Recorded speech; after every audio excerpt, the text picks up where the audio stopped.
Hey, what's going on, guys? It's the Crypto Siege with another day in the life and the crazy life that is a digital asset space. What is going on? What's good, guys? Happy Generational Wealth Wednesday to you. Listen, I apologize for running late. I must have 50 tabs open today. So yeah, trying to put everything together, try to piece everything together. I did not want to go 15 minutes later than normal because Facebook, for some reason, they need at least 10 minutes heads up for you to be able to do anything early or in advance, if you will, scheduled. So I just started, and hopefully the word to get out, guys. Do me a favor and get the word out on Twitter and on Facebook. The Crypto Siege is live. I definitely would appreciate that. What's going on, my friend? Hi, Andre. How are you, my friend? Coco Crypto is here. What's good, man? It's good to see you on the stream. I tell you, I just I had to do a crypto edition. I had to do another crypto edition today for Generational Wealth Wednesday.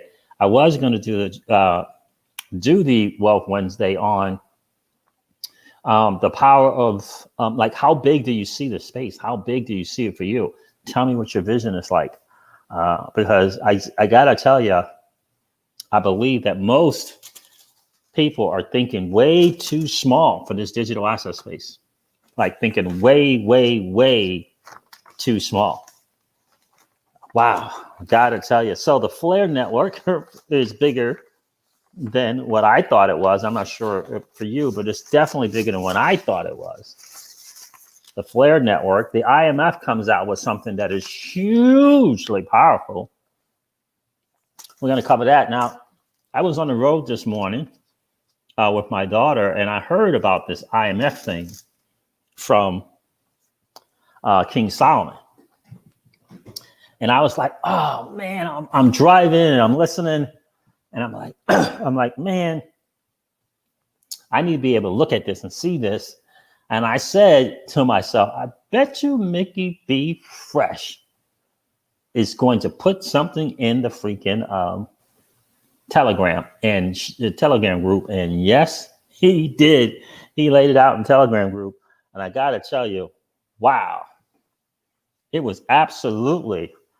And when I lay some stuff out for you tonight, you're gonna understand how this makes perfect sense. How it makes perfect sense. There's a reason. We've been saying this is a reason. What in the world? Well, what in the world is Brad Garlinghouse? Why in the world is he always hanging out with Madeleine Lagarde from the IMF? What is up with that? And has it stopped since she's left? Now that she's no longer there? No. No. I say something else is going on. Wow. I think something else is going on as well. So I think there's still things going on there. And this IMF PDF that I'm going to share with you guys is going to really, really point to that. Listen, I'm certainly not going to even try to be Mickey B. Fresh. Okay, so we're gonna let him share. He did a video with BK today. And I'm going to let him share, right? So, but wow. I mean, it really makes sense. It puts it all together. And when you fully get the gist of that, the gist of that IMF, which is essentially a recommendation from the IMF to the United States. Now, they did it everywhere. When you go to the IMF site, it's Denmark and it's Norway and it's this and it's that and there's all these other different places. But the one to the United States is absolutely powerful. TJ Jackson, what's going on, brother? Good to see you. Good to see you. Manuel Lopez, how are you, my friend? So, I mean, listen. Yeah, what's tomorrow? What's supposed to be going on the 13th? I'm like, what's happening tomorrow? I keep hearing that. So, I mean, seeing this IMF thing, then my guy is on YouTube today. Talking some very, very interesting stuff. Let me make sure I have that video up. I don't know if I do or not. I might have to go to I might. Yeah, I'll play this and then I'll play that. Yeah, that's what I'll do. So my guy's guy on YouTube, right? And the reason why I say that is because I'm not really so much into kind of where these three guys kind of operate in terms of this and this and this, the cabal and the this and this and all. Yeah, just tell me what's going on with the Fed. Just tell me what's going on with this current administration. Just tell me what's going on with this Fed now, Fed later. I want to hear that, right? All the other stuff, not so much, right? Not so much. So we're going to go over that as well, because that my guy had been saying, he's been saying a couple of things. Number one, he talked about the quantum financial system all the time. He talked about the new system, right? Or if you will, this reset. Okay. And he talked about the U.S. Treasury note. Okay. And so to me, what I'm going to share with you in this video really speaks to a new financial system. And it really coincides with Mickey B. Fresh was saying about RippleNet and the Federal Reserve. It really, really does. And so I don't know in what order I'm going to play any of this stuff, but I know we'll talk about Flare for a little bit because, listen, smart contracts in and around XRP kind of built on the ledger, and utilizing XRP is massive, absolutely massive. And so very, very interesting, this Flare network. I didn't know Spring had backed them. Maybe I did. So Spring backed them. I know Crypto Eddie covered that once or twice before. So it's a Spring backing type deal, right? Investment, right? And another ICO that has some Spring money in it sold out within hours. I was going to share that with you guys literally within hours. It wasn't available to U.S. investors. So in any case, I missed that or not, but I'm gonna share that with you guys anyway, because it does have the Spring touch to it as well, besides some other major players like Pantera Capital. But sold out, and they set themselves up for something not too cool, and I'll share that with you as well. You can't set these ICOs up where the whales can come in and snatch up everything. It's just not good, and that's what they did. They didn't set a dollar limit, 10,000 max, $10 max, something like that. They didn't do it.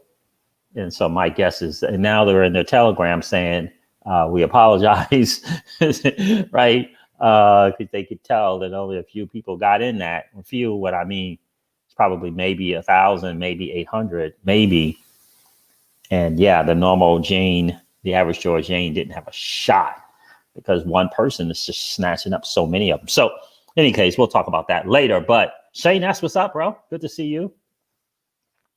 Oh, another like a regional. Okay, it's supposed to be like a swell Ripple event tomorrow. Okay, that's probably the regional thing, I think. Probably another regional one, Manuel. But so, I mean, Flare massive. This IMF PDF, absolutely massive. So again, I know, apologize, can't go too much into Generational Wealth Wednesday, other than to say, I hope that you see this thing big, and I hope that you see the whole space really, really, really, really big. I hope you see it big. And I'm going to talk to you guys, and I'm going to share with you where I think the DeFi space or the next evolution in the DeFi space is going. And do you know about it? Are you aware of it? Guys, do me a favor, smash the like button if you haven't already. And hit the sub, subscribe, ring the notification bell if you're enjoying the hangout without question. I'm going to try to figure this out and figure which direction that I want to go in here, because it's just all so massive. But I just want you guys to really think how big a certain thing can be. And I guess I'm going to start with where I see kind of the DeFi space going, and see if you guys were aware of it. A part of the DeFi space, okay? Not the entire DeFi space, but a part of it, where it's going and how you and I have an opportunity to tap into it. First, I'm going to ask a question, though. Do you guys know, and I'm being sincere when I ask this, what's the difference between staking and running a node?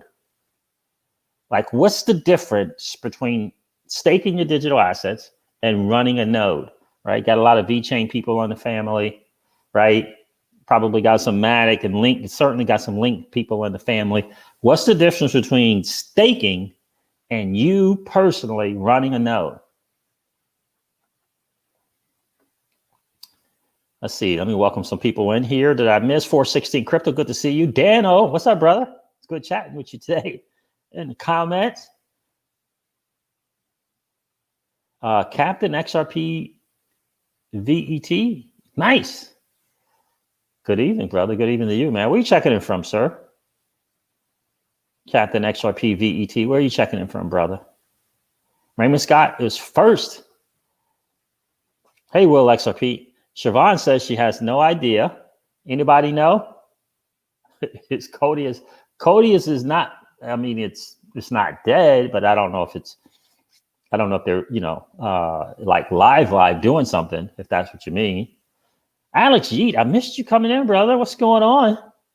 Andre is checking in from California. Where is, I appreciate you being here, from Cali, Oakland, California. How about that? And there was another Captain XRP VeChain, Captain XRP VET. Where are you checking in from, bro? Captain is at work and listening. All right, be safe, miss. Be safe. Don't get yourself in trouble. TJ Jackson, does running a node give you voting rights? I believe it does. And most of the blockchains, it does. Something of the sort. And I thought there was more of, TJ, more like you can earn more if you run a node versus if you're just staking. That was my understanding. You're welcome, Catherine. Carlos G, don't tell me that, bro. Carlos G, are you serious? Now, have we talked about this before?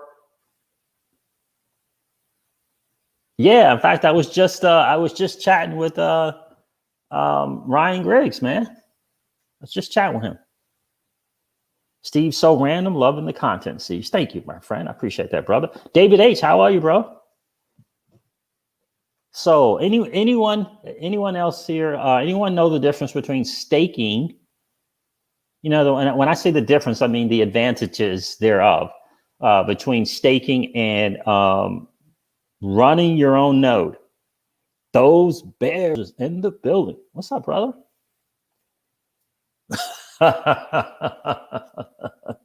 Oh, that's funny, bro. Oh, wait a minute. What happened to that? That is hilarious. What's up, those bears? What's good, Siege? Told my wife I'm on a crypto conference call, so don't disturb me. Do not disturb me. Oh, I love it. That is hilarious. Carlos G, man. Wow, I didn't know that. I didn't know that you're a certified practitioner. That is awesome, brother. Well, we have the generational wealth strategy for the channel, right? Carlos G, did you know that? That involves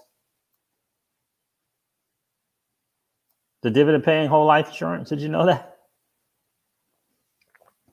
King Solomon, what's good, bro? Good to see you. The one and only King Solomon is here, guys. What's up, Solomon? Good to see you in channel, brother. Yeah, I had to do a crypto edition because of all of the news.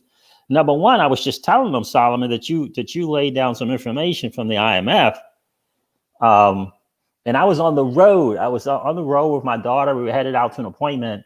And the first thing I was thinking was, man, I wish I could just, hold that in my hands and look it over myself. And then I got to thinking it's probably going to be in the Telegram chat somewhere that Mickey B. Fresh would probably be sharing that in Telegram. And he did. And then I was finally able to get home like 2:30, 3:30 this afternoon and be able to delve into that myself. Wow, bro. Powerful stuff. And I know you said that Crypto Eddie kind of turned you on to that first in the beginning. I think you said she put something out yesterday about it, right? So Carlos G is a certified IBC practitioner. Man, that is awesome.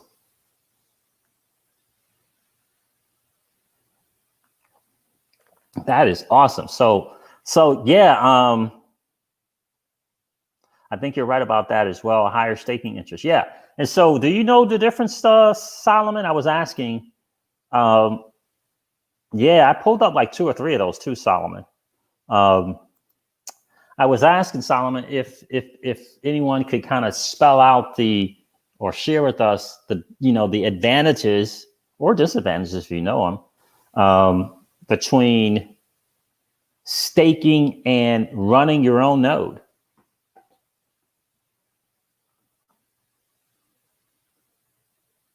DC Precise is here.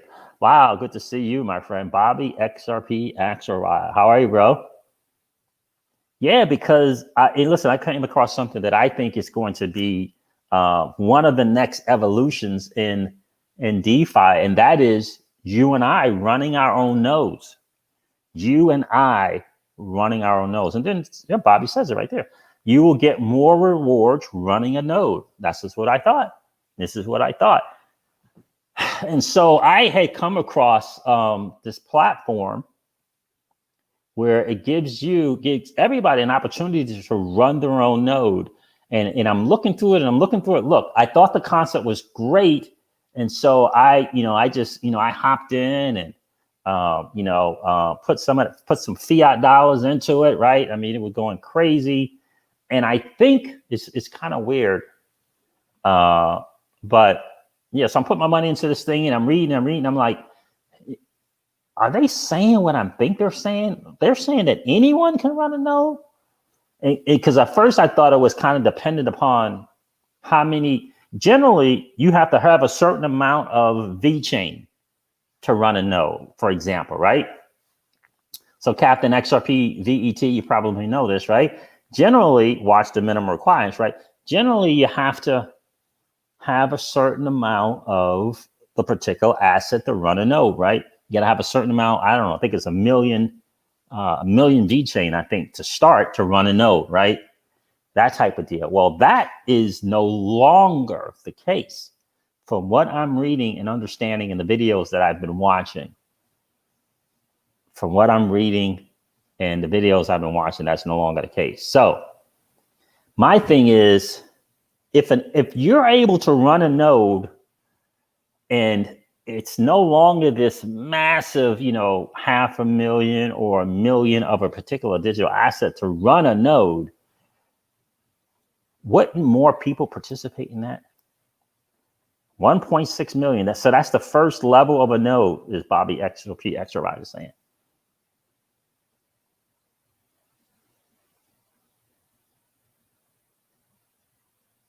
Oh yeah, I heard that, TJ Jackson.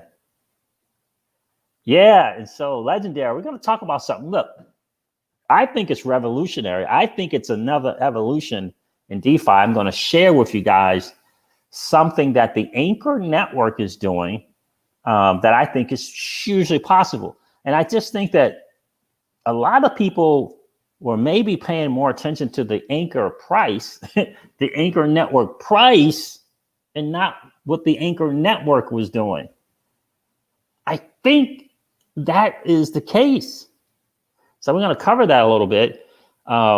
It's funny too, because my guy, I told you about this guy, right? My dude, he's a big time ZIL guy, right? And when he plays in the digital asset space, the dude just plays big. I mean, it's the bottom line.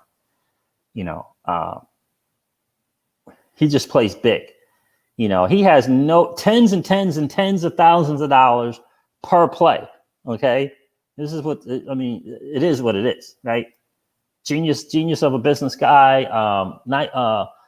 Genius of a marketer. Okay, and look, we started in the space, in the same space of this space, not at the same time, but we started in the high yield investment platform space. That's where we kind of started. That's where he started.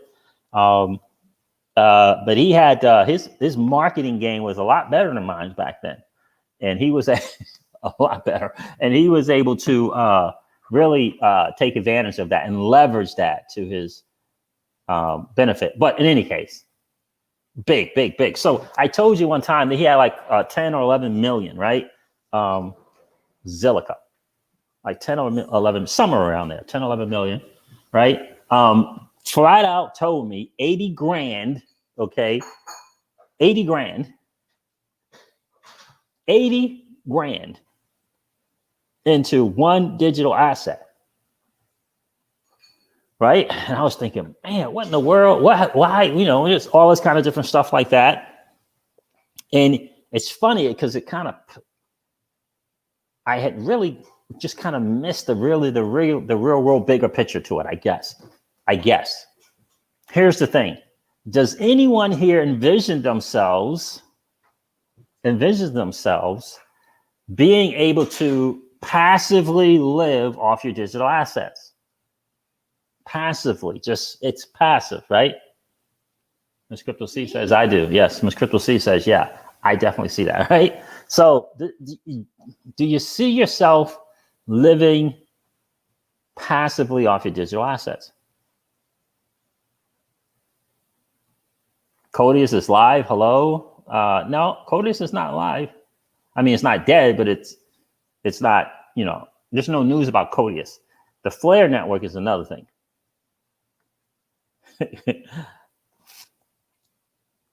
So anyone see that? That's the goal. Armin, what's up, Armin? Good to see you in the stream, brother. And so, you know, he was he was doing a video or something on his channel, and I'm watching him, and he's talking about, you know, a million a year passively on digital assets. On, yeah, right, and this is really he's what he's trying to do is do it per play. He's trying to get a minimum of 6 figures, but $1 million per play. And so when you stake your assets, you live off that passively if you stake them. Like, that's available today. People are doing that today. People are doing that today. Right? Because they get the platforms that pay these staking, right? They pay them weekly, they pay them bi-weekly, they pay them monthly. Right? And so this whole notion, again, of this having to leave the space in terms of cashing out is not necessarily true.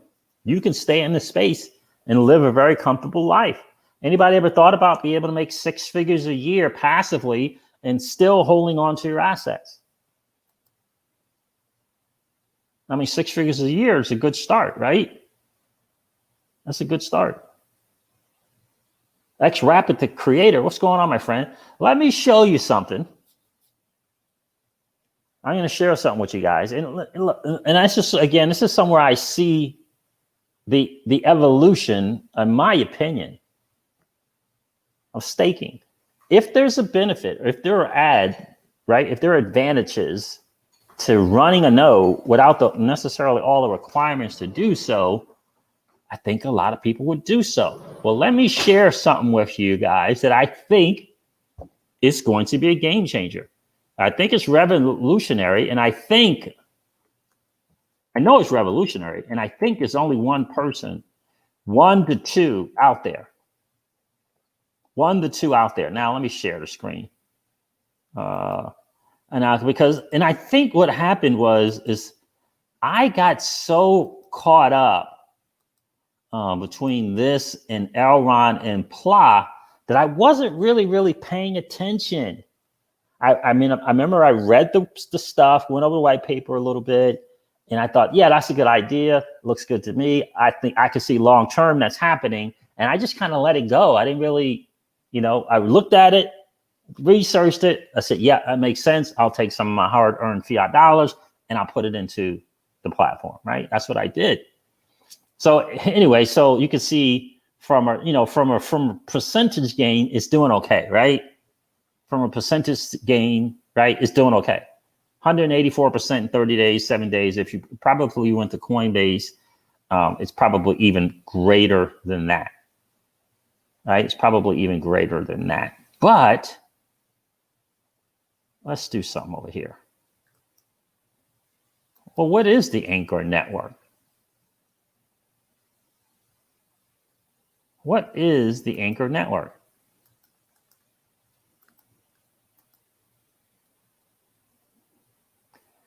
The blockchain cloud infrastructure. Oh, I got to share again, I think. Yeah. This whole having to always share every time is a little different than the Zoom, right?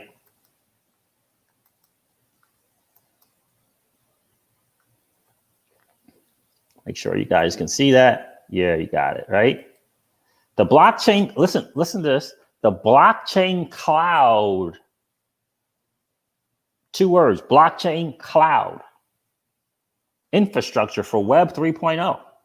Ankr makes infrastructure for deploying any blockchain node easy, affordable, and instantly distributed across the globe.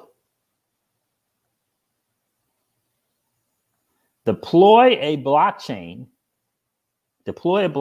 node in minutes.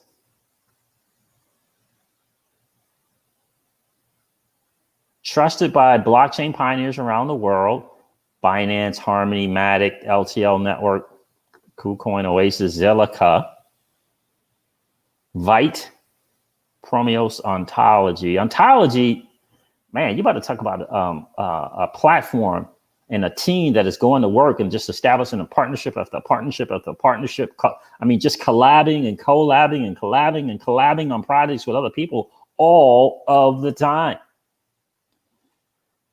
So here's the thing, why customers love Ankr, and I'm going to share some stuff with you. 100% uptime and reliability. I watched a video of the CEO and the CTO with another guy. I'm going to share that with you guys also. Wow. Runs on Ankr's global network of trusted and highly available infrastructure and never experienced interruptions. Fast and no code deployment. Save days and weeks on DevOps work by relying on Ankr's, I don't even know what that word is, native deployment solution. Affordable and transparent pricing model. Here's the big one. Save up to 80% from public cloud providers. Easy to use and manage, customer service in all time zones, secure and non-custodial. Always take control of your own crypto keys and assets. Absolutely important. Real business benefiting a global shared economy. Like it says, earn with us or deploy a node. Okay, so let me do something here. Because look, it's massive in a lot of ways. Blockchain node as a service. The first ever one-click blockchain for anyone can do this, empowering anyone to deploy nodes anywhere and anytime. And these are some of the platforms that you can run a node. There's Algorand, one of our favorites. Boy, I'm thinking this Boink is going to be huge. Blockstack, Chainlink. You can run a Chainlink node. Cosmos node. You can run a Compound node. Elrond. I'm really seriously trying to figure. I tried to do this last night and I could not get through it. I have to figure it out. EOS, Ethereum. I got 3 different Ethereums on here. There's one of those for 2.0. Horizon, Near. This was the one that I was going to share with you guys. This has a Spring backing to it. It's Near protocol. LTO, Matic. You can run your own node on Matic. I'm very, very curious about this. Very, very curious. Because Celsius is offering some serious percentage gains on staking this. And the thing, again, this is like, this is 1-click, 2-click, deploy your node. This is not coding. This is not, trying to figure out all these code, the geeky stuff. It's none of that. Anyone can do this. And everything was 1-click for me, but for some reason, my wallet address was not working. And I don't know why that is, because I was trying to use my Ankr to do this, and it wasn't working. But in any case, there's Polkadot, Qtum, Tezos, Tron. Vote for the blockchain you'd like to deploy on Ankr. Okay. So here's some interesting stuff. With Ankr, we can success. This is President Zilliqa. With Ankr, we can successfully deploy thousands of Zilliqa nodes in less than 30 minutes. Thousands in less than 30 minutes. Nearly 100 times faster than before. So the people at Zilliqa are using this platform at Ankr to run nodes. And so can you. And then Zilliqa does staking, right? And I think about it now when I did staking, when I've done staking in the past, whether it was Tron or someone else, essentially I was, they had the nodes. These were individual people that had these nodes because they had so much Tron or they have so much Tezos, and then we're just adding to it, and they're giving us a percentage of what they're making. That's essentially what the game is. Ankr is acting as the DevOps for exchanges to implement and facilitate their staking features for various cryptos. With our experienced and globally distributed team of 25 plus engineers, Ankr takes away substantial hours and costs from these exchanges by implementing and updating their staking solutions. And somewhere it was a price. And so here's how they do it. Greatness at a much lower cost. Ankr has significantly lowered the barrier for blockchain community members to contribute to the rollout of a mainnet nodes and strengthen their networks. Again, remember, it's blockchain cloud infrastructure. Amazon is $100 a month. DigitalOcean, $100 a month. Ankr, $39 a month. Which is why I asked you guys, what's the difference between running a node versus just staking? And so they've taken this thing to another level. Let me see if it'll show it if I just go here without me having to log in. It's not going to do it without me having to log in.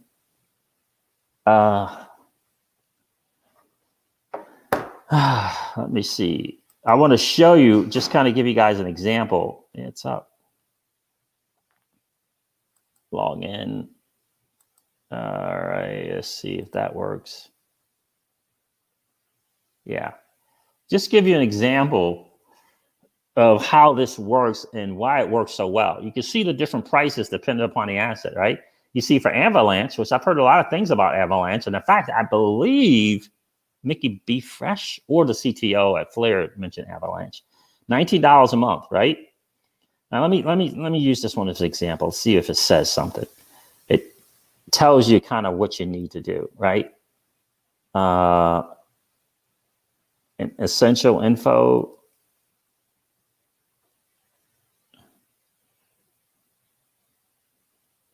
This is not a good example. Let me go back, find another one. Let me try LTO. That's $10 a month. There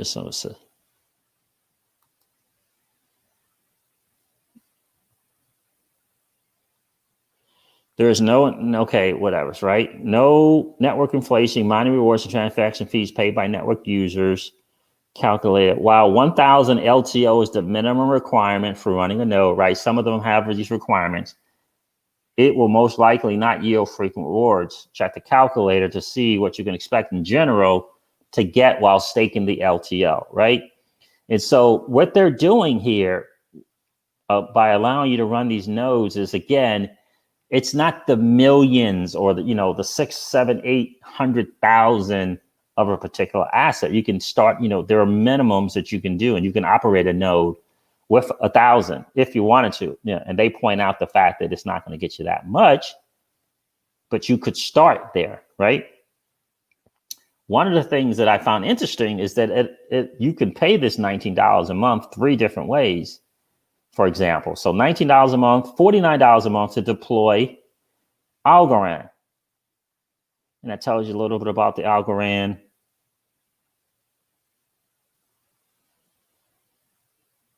right? And the good part about setting this up is they tell you, they do everything for you.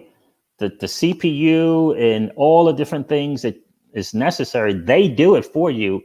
They have access to it already. So it's not based upon your computer. That's the cool part. Ankr has it set up so that you attach to a different region in the country, and you attach to that, and you use that in terms of your CPU. So you don't have to have your computer running all the time and all of that different stuff. They do something called utilizing idle resources. Now think about this. You can run a node for Chainlink. Let's say, what does that say in there? $9 a month. Now this says developer, this says developer staking. This one says developer staking. You can see Cosmos, $69 a month. All right, Compound, $49 a month. Interesting, the Chainlink, I don't know what the developer part means there, but they're still under $10. And again, okay, so it's Ethereum Classic, Ethereum Dala, okay. Ethereum 2.0 uses proof of stake to secure its network. Does that say the same thing here? It doesn't say that here. Doesn't say that here. That's Ethereum Classic. So maybe that's what the new one is going to be.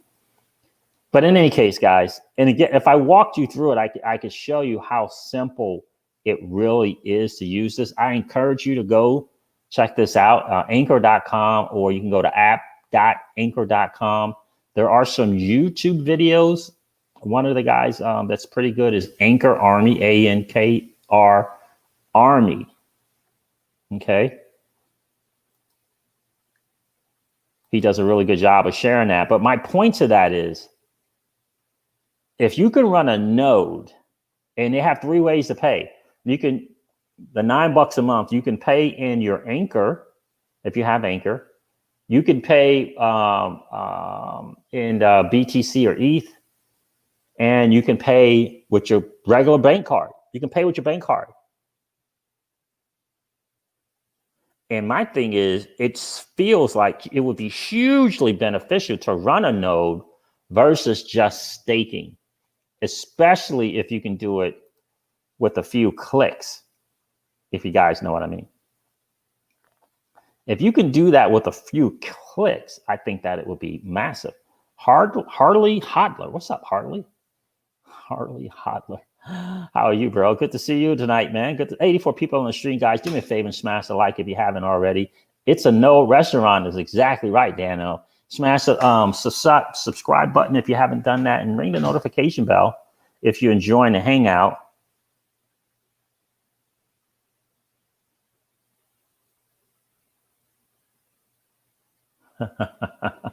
Oh, if you're new, if you've only been to the space a couple of weeks, Don, yeah, you got definitely got a learning curve going on, right? For sure. Yeah, Ankr's on a lot of places, Legendary. It's on a lot of networks, right? A lot of exchanges. Binance is where I did, TJ Jackson. But it's on a lot of exchanges. But definitely check that out. Because again, the node versus the staking. And the thing that's really important to note is, it's clicking. And it's not having to have a massive computer or any of that. Ankr takes care of all of that part for you, which I think is very, very fascinating. Very, very fascinating. But even just the regular staking, if you have enough of a particular asset, like this guy, my dude told me, listen, hey, TJ, right?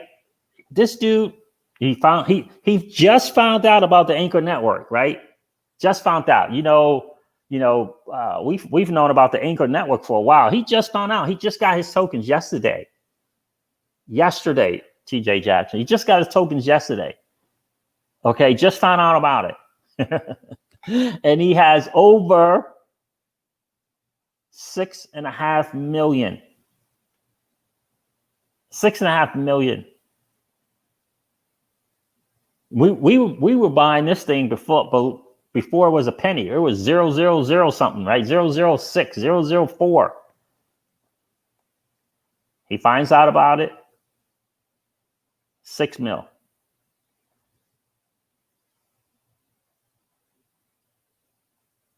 Yeah, and so what a node is essentially, yes, thank you, Paul. I appreciate that. Yeah, I know. A node is really like running a computer, right? Taking your computer or running a computer on a particular blockchain, right?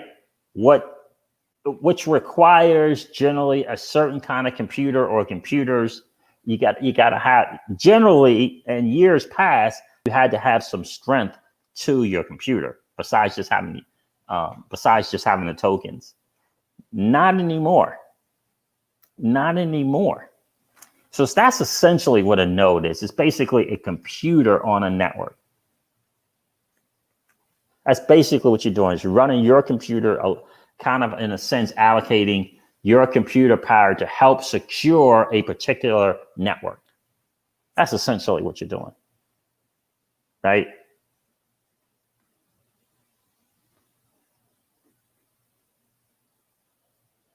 That's essentially what you're doing. Yeah, Don, I'll help you with that, bro. That's essentially what a node is.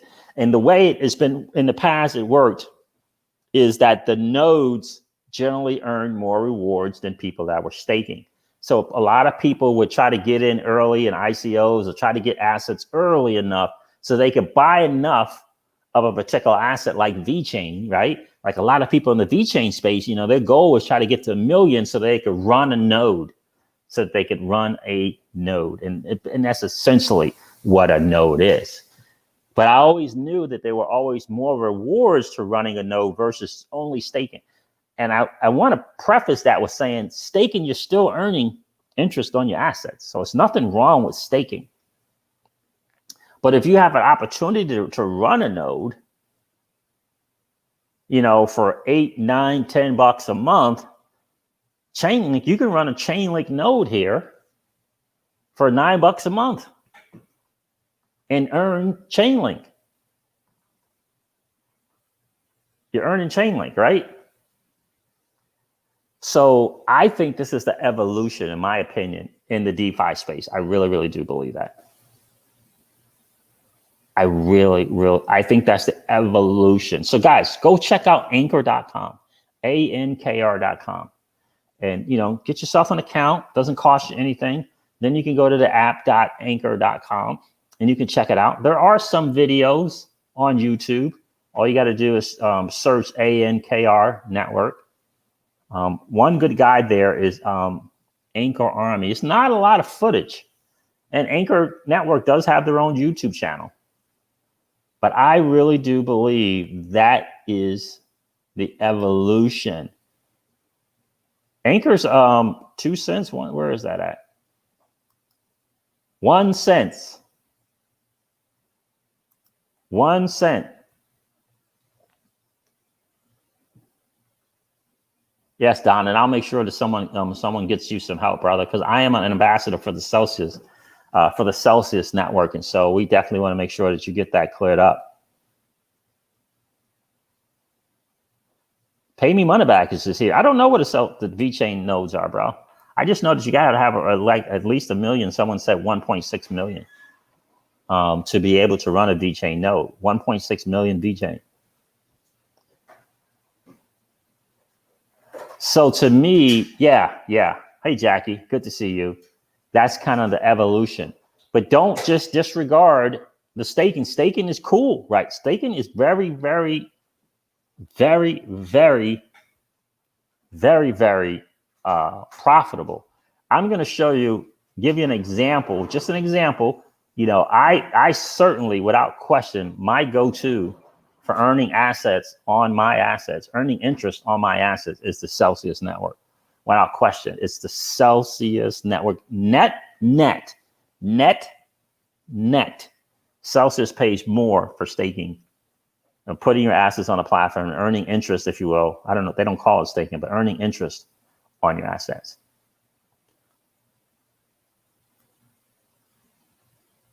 But have you thought about ever having 1,000, 1 million of a particular asset? Have you thought about having 100,000 of a particular asset?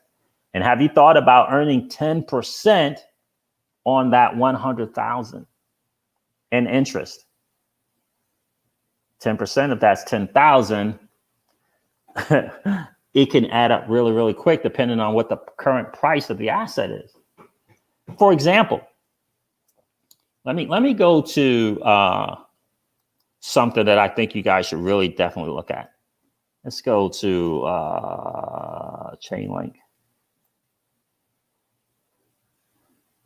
Let me see.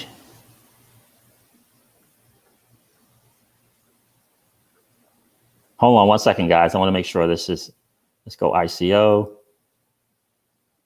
Yeah, there it is. All right, let me share this with you guys. Just to give you an example. Added link to Celsius today. I'm looking forward to them to add Tezos. Yes, they added 5 or 6 different tokens today, which I love. And did you guys see the APR on freaking Matic? Yeah, guys, again, I'm an ambassador for the Celsius Network without question. Absolutely excited to be one. And let me open up this app here and share something with you guys.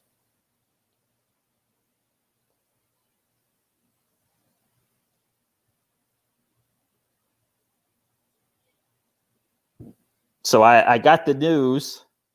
That they added them, right? Because they kept saying they're adding them. They did add them. Staking tokens. So Kyber Network, Chainlink, Live Peer, Matic, Synthetics. Okay. All right. Kyber Network, 2.53%. Chainlink, 2%. Okay. Live Peer, 10.51%. Synthetics Network, 16.16%. Again, net, Celsius pays more than any of those DeFi platforms out there on your assets. Matic Network, 16.16%.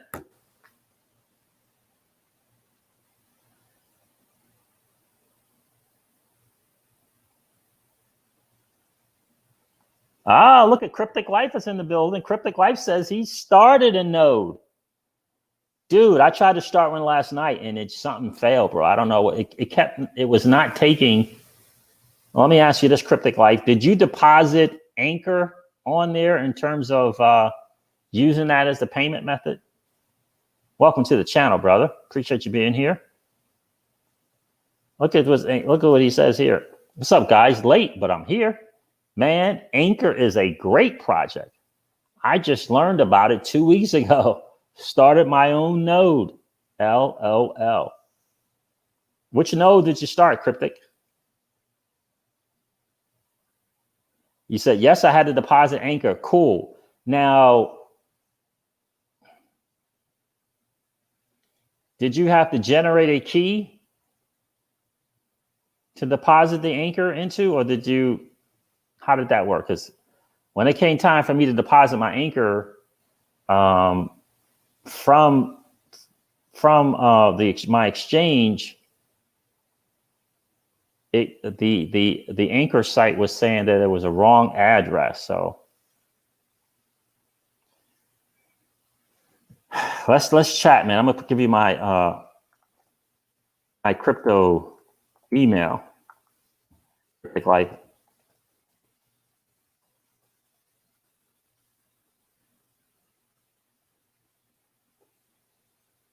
44 blockchain. It's the Ankr network, ANKR network. It's the same thing. But make sure it says Ankr network if you're looking up on CoinMarketCap or live coin watch. Hey, Cryptic Light, do me a favor and email me. Let's chat, bro. Because I'm trying to figure out where I went wrong there. I was trying to run a node for Elrond. But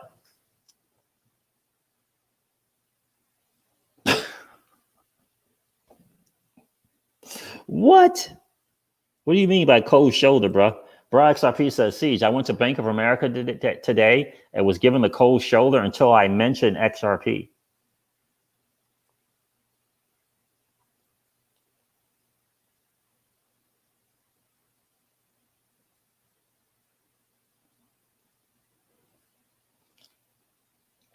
That's funny. You're welcome, 44 Blockchain. Welcome to the channel, bro. Good to see you tonight. Yeah, so staking, right? Harley Hodler says money is better with Celsius, right? Staking, right?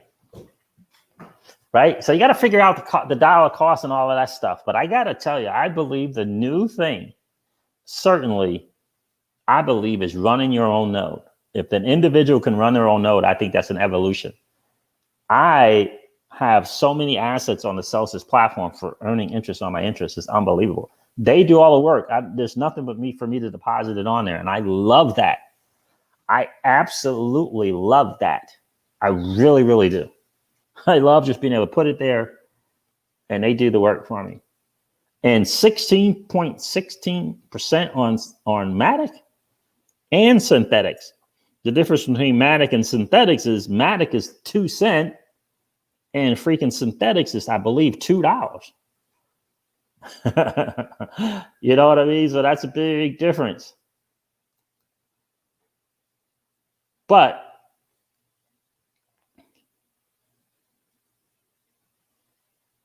let me give you an example. If you had 1 million VeChain,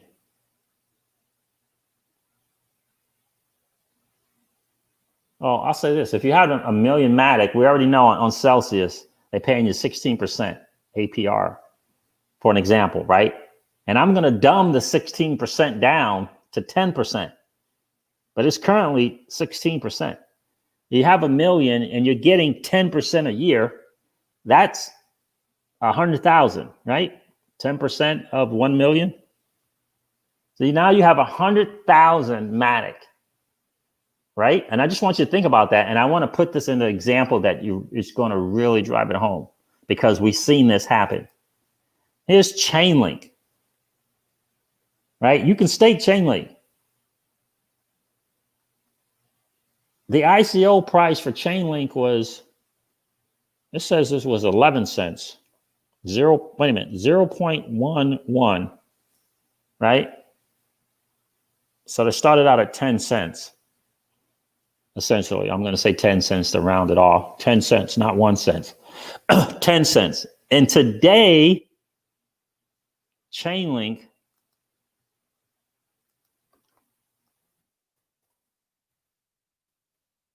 is $16.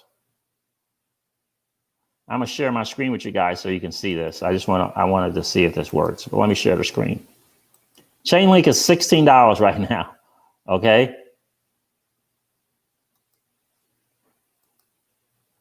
Here's the ICO price for Chainlink.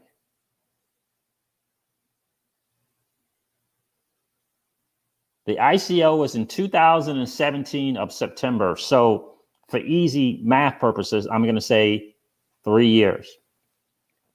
And I'm going to use 10 cents as a nice round number, even though it started at 11. 10 cents. Today it's $16. And if you were fortunate enough to get 1 million of these at the ICO price, 1 million of them at the ICO price. And if you're able to get 10% interest on that, that's 100,000. Right? So you got to, oh man, I can't do it. I can't do it because I have to keep changing screens all the time. Oh, bummer. So you can do the math, right? If you had 1 million, and you stake it at 10%, hypothetically 10%, it might get to Matic. Matic's like 16%. Right now on Celsius, you got 2%, but let's just say 10% a year. That gives you 100,000. So someone who I want you to think about this. Someone who has 1 million Link at 10% now has, right? 16, that's 1.6 million, right? 100,000 times 16. Is that 1.6 or is that 160,000? Hold on. Hold on, let me do the math. 10123 times 16.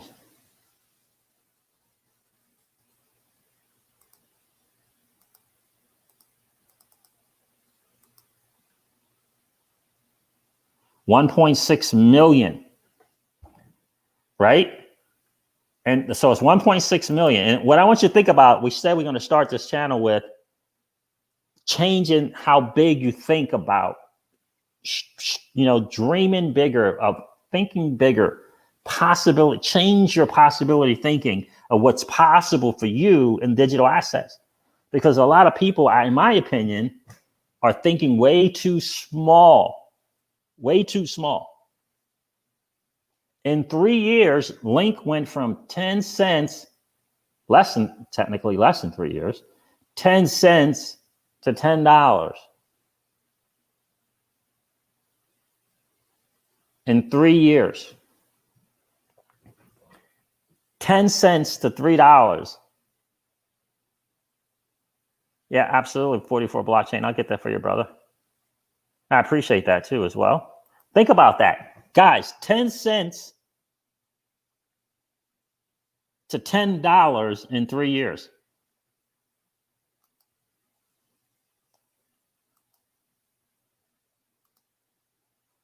That is what's possible. That is what's possible.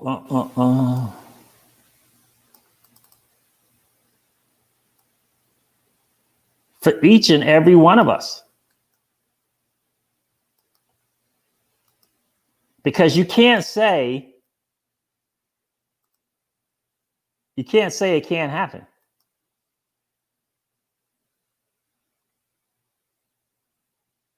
There you go, 44 blockchain. And again, I appreciate that, brother. So you can't say it didn't happen. I just showed you. It started out at 11 cents. Band, I believe, did the same thing. Let me go check this out before I share the screen. ICO price for Link was 11 cents. Let's look at Band, B-A-N-D. Band protocol. Everyone's hearing about Band and what it's doing and what it's been up to. 47 cents. I'm going to share the screen so you guys can see this one too. I just want you to think about the possibilities. Band, IEO, right? They did an IEO, I think it was on the Binance thing. Initial exchange offering price was 47 cents. Oh my goodness, this is not even, wait a minute, what is Band's price right now?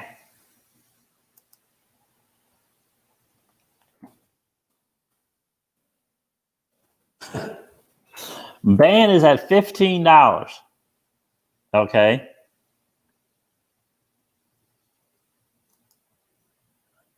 So that's not even a year. The IEO price on Band was 47 cents. And a year, it's at $15 in a year. Now, the question is, do you cash out of your asset?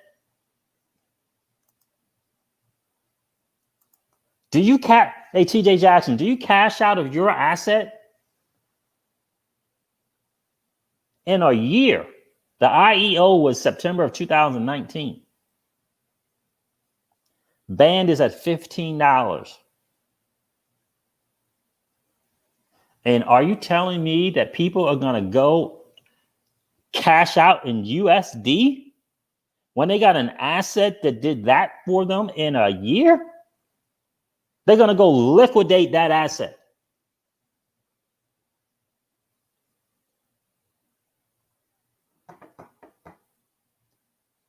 I don't think so. Staking is definitely here and it's big. It's big. What's good? What's good, Tay? Good to see you, brother. Tay Marquise is in the building, family. Good to see you. What I'm doing now is everything is about buying and hot. That's why the Celsius network is so fundamentally perfect, because it promotes the sound principles. Acquire the asset, hold it, earn interest on it, and earn interest on your interest. So it promotes saving, acquiring the asset and not liquidating it, saving it, earning interest on that asset, and then borrowing against it, leveraging the asset versus liquidating the asset. Very, very, very sound fundamental principles with money. It's only a matter of time between there's some staking for the BAN protocol. And I believe they're staking for the BAN protocol right now. Bob Grattan, yes, these think big. You got to think bigger than just, I want you guys to think bigger than just, it went from 1 cent to 20 cents. It went from 1 cent to $10. It's bigger than that. If you play it right, if you play it smart.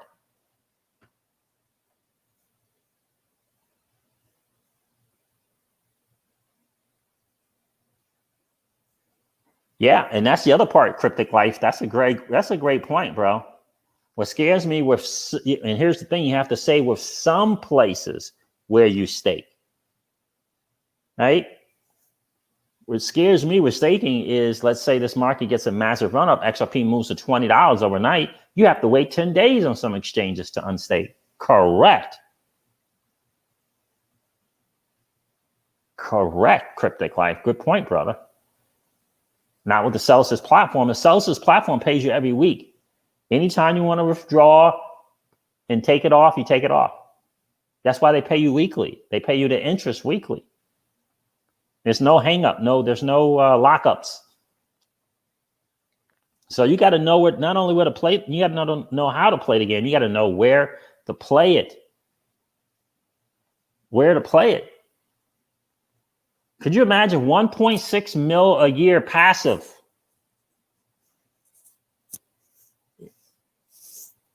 At 10%, if you have 1 million. And that's why, XRP, a great goal for VeChain, a great goal is 1 million. I think a great goal for any asset that has use case,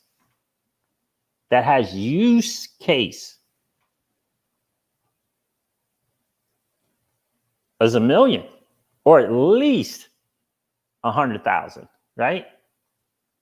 If you're thinking bigger, at least 100,000 if you're thinking bigger, because it's a nice round number. If you can get it, especially if you can get it, I don't know. It's great when it's the 1 and 2 cents and it's less than 1 cent. Those are all great. So now that question of, how much of one thing should I hold or should I have or whatever? Now you got to think about, where can I get you 100,000 of a particular asset that has a good use case?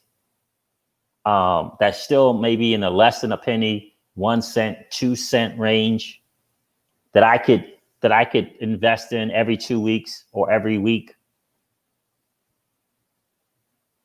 Because it's probably going to be available for staking. It's probably going to be available for staking.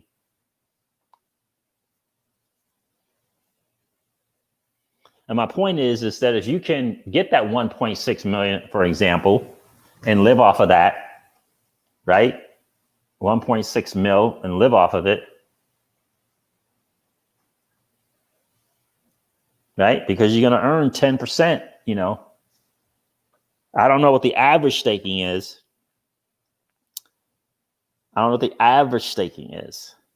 But here's the thing.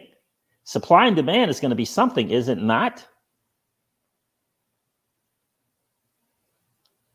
The longer the space is around, the greater demand, I would think, for the asset. Wouldn't you think? If it's a good asset. What do you think the demand for XRP is going to be? What do you think the demand for VeChain is eventually going to be? What about Ankr?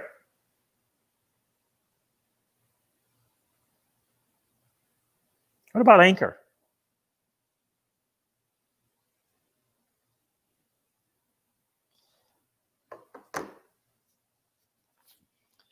I don't know. I just think of like this. The Matic network right now on Celsius, link in the description for all of my videos on the Celsius network, because I'm a proud ambassador for that platform. 16% for XRP, 16%.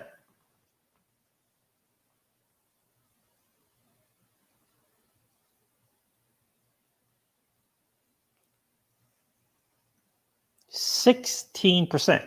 So let's see where Matic IEO'd or ICO'd or whatever. Let's see where that was. Celsius, no lockup.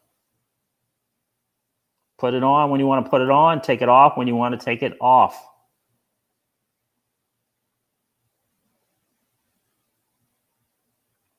TJ Jackson says, I plan on holding my assets for leverage, bro. Absolutely. Exactly. So let's see where Matic is, just for curiosity's sake. I think that Matic is fairly new. Yeah, April 2019. Okay. But it started at 0.002. That was the IEO price, 0.002. And it's at 2 cents currently.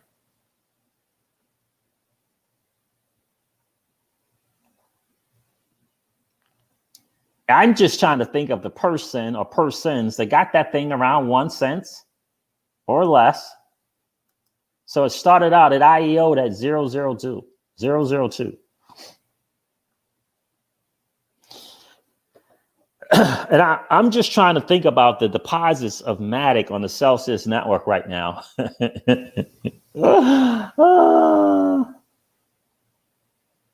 You're welcome, M1 Geronimo. You're welcome, my friend. Just open up a Celsius account. I love it, bro. I love it. Good for you. Imagine the person that might have, I don't know, it started out at 0.0002.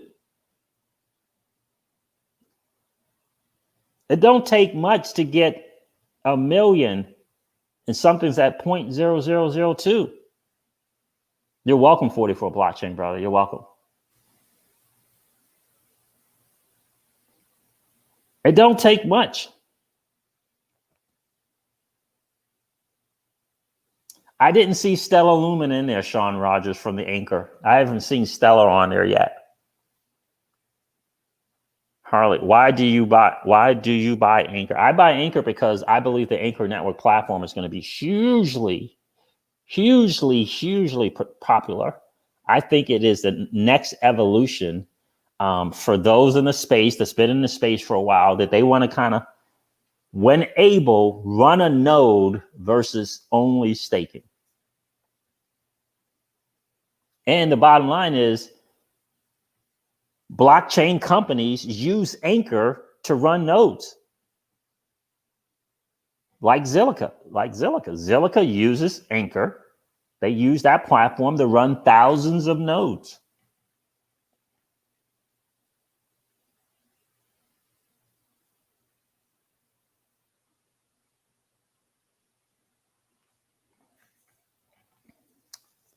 Right?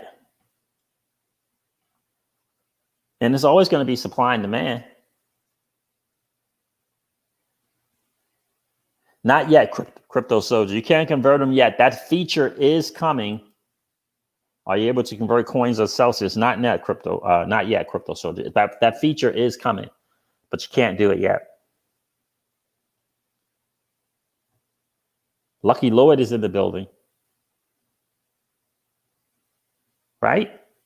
Think about the person, the lucky person that's able to put 1 million or 2 million, 5 million on of Matic right now on the Celsius platform. 16% a year. 16. And they paying it out weekly.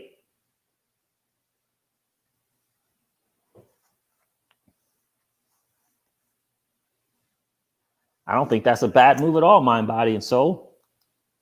I own just about every coin in the VeChain system. How about that, bro? Good for you. Think about that. Is Ankr in the VeChain system? I didn't know.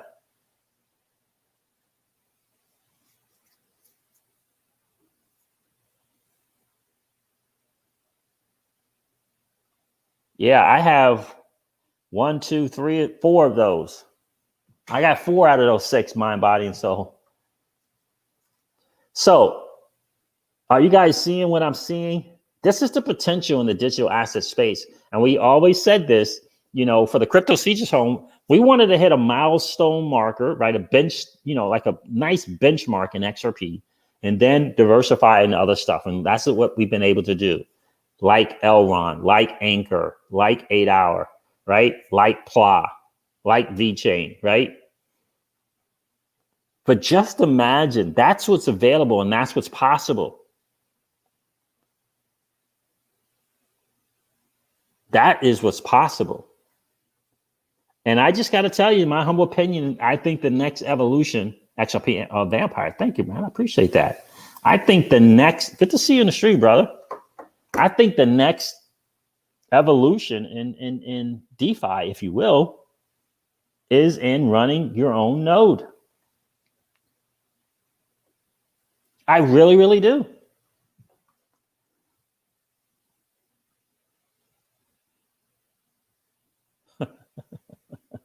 What's going on, big face? Good to see you in the street, brother. D-Grails, the possibilities are endless. They really, really are.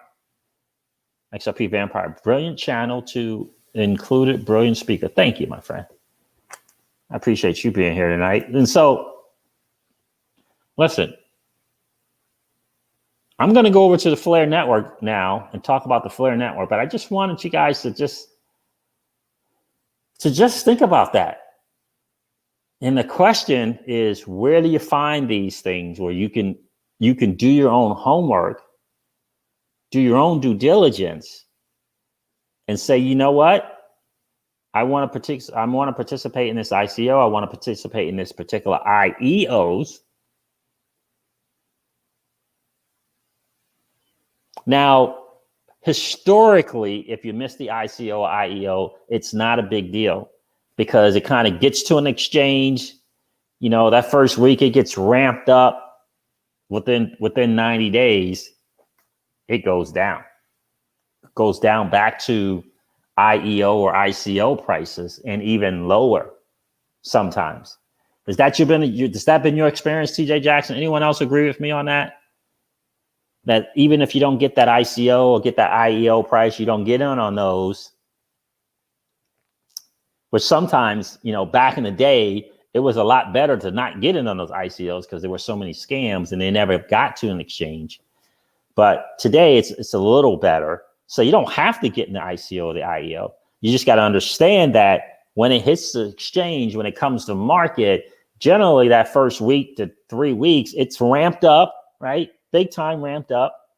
And then those guys who got in that IEO and ICO thing, they're cashing it out and it dumps. It'll generally dump down to the IEO or ICO price or even lower. Oh, you meant where do I use Binance, but it's not like tons of exchanges. All you got to do is go to livecoinwatch.com and then type in Ankr and then hit exchanges and it'll tell you which ones they are. I think it's about 20 exchanges now, ANKRs, and about 20 exchanges.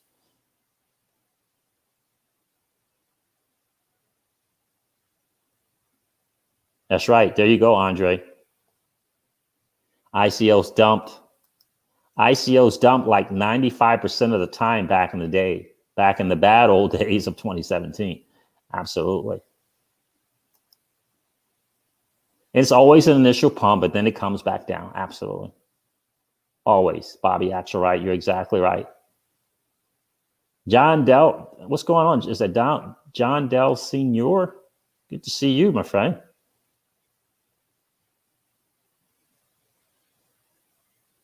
Yeah. I don't know what are people converting the VTHO into? TJ. So, that again, I want you to just kind of think about the possible. That's what's available for you and I. And I just, I'm a little, my stomach churns a little bit when I hear people when they want to talk about the exit strategy. And they want to go into the fiat dollar. And I'm like, oh, right. And so if you're earning 10,000 per year on a digital, 10,000 of your digital, 10,000 VeChain a year, 10,000 XRP a year, 10,000 Cardano, 10,000 ETH, whatever it is. That's what's available to you. You can earn the interest and live off of that. This is the new thing. This is the new thing. Again, Matic right now, very popular. Very popular. 16% on the Celsius network right now. 16% a year interest. Bitcoin dominance is dropping, but dropping 59.7. Oh, good. I think it needs to get to 58, isn't it? When it's at like 58%, is when the altcoins then begin. Yeah, I wonder how much veto you have to even buy any. I don't even know.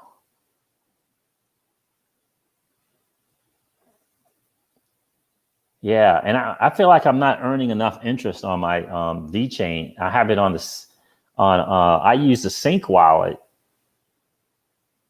It's like nothing going on there. I don't know. Yeah, 58% says XRP Vampire. That's what I thought. It's about 58%. I know Binance is giving you 1 to 3% APR. If you leave it on the VeChain through a wallet, you get the veto there. But I just want you guys to think about the possibilities. Think about the future. Think about the future. Let's talk Flare Network, because this is turning out to be bigger news than what I originally thought it was.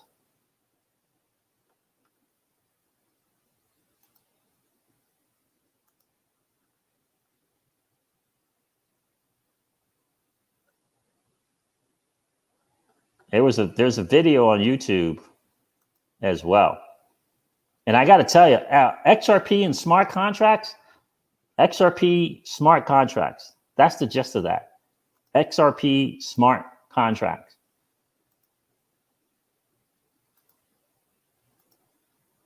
The Flare Network.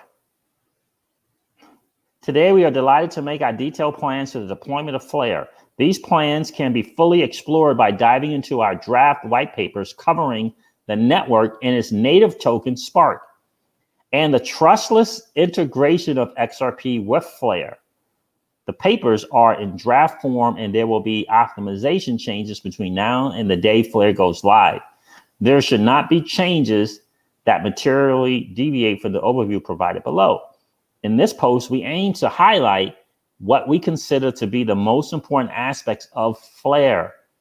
A minimally technical overview of each important component will be posted over the following weeks, starting this week, with a walkthrough of Flare's trustless integration of XRP.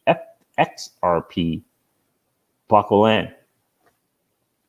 What is Flare and why are we building it? First, an immediate importance to the building out of our industry is that 75% of the value that exists in public blockchain cannot currently be used in a trustless manner with smart contracts.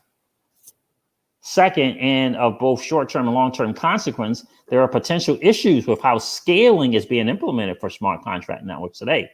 The majority of new networks use proof of stake or its variant. These protocols derive network safety from their native token. The immediate issue inherent in proof of stake is that the consensus design doesn't yet safely allow for alternate uses of the native token. If a token holder can obtain a higher yield by providing collateral to create a stable coin than they can from staking, then as economic rationalists, they will likely do so. This diverts tokens away from staking and cannibalizes the safety of the network. Wow. We suspect that there is perhaps the key reason why, despite having comparatively higher transaction costs and far lower transaction throughput, Ethereum is still leading the way in DeFi. So this thing is, Flare is at its core a new way of scaling smart contract platforms that does not. So it's going to be able to interoperate with other platforms that are having these challenges. Flare still requires a token for the operation of the network, principally to deter spam. Flare's token is called Spark because Spark doesn't have network safety implications. It is well suited to enable the trustless usage of non-Turing complete tokens with smart contract. Flare is the world's first Turing complete federated Byzantine agreement network. The Flare network leverages the Ethereum virtual machine, enabling the network to run Turing complete smart contracts. At network launch, built on top of Flare is then a protocol to safely enable a trustless issuance, usage, and redemption of XRP. XRP and smart contracts. Holy wow. Flare can be used as a smart contract platform for XRP or as a trustless pipeline for XRP to other networks.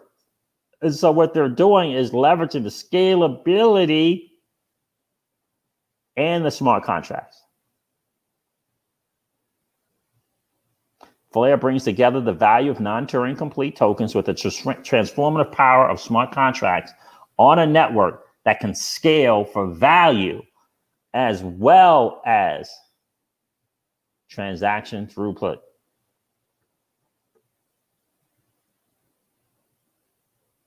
Wow. That is pretty powerful. Oh my God, I got to share this again. I'm going to share another thing with you guys. Oh, someone did a super chat. I'm sorry, I missed it. Oh, XRP Vampire. Thank you, brother. I appreciate that. Hold on, let me see something. Do this. I appreciate your support on the channel, brother. It says, man, I don't get to view all of your live videos, but when I'm able to drop in, it's always amazing to sit back and listen. Oh, thank you, bro. Thank you for the super chat, brother. I appreciate that, man. It means a lot, bro. I appreciate that. Sam J is in the building. What's up, Sam? Good to see you, my friend. Yeah, guys, do me a favor. Make sure you hit the like and subscribe if you haven't had a chance to do that already. Let's let me do this. There was something on Twitter I wanted to share with you guys. There it is. Here's Flare here. Flare trustlessly brings together the value of non-Turing complete tokens with the transformative power of smart contracts on a network that can scale for value as well as transaction throughput, starting with XRP. Oh my God, absolutely massive. And you got some comments here.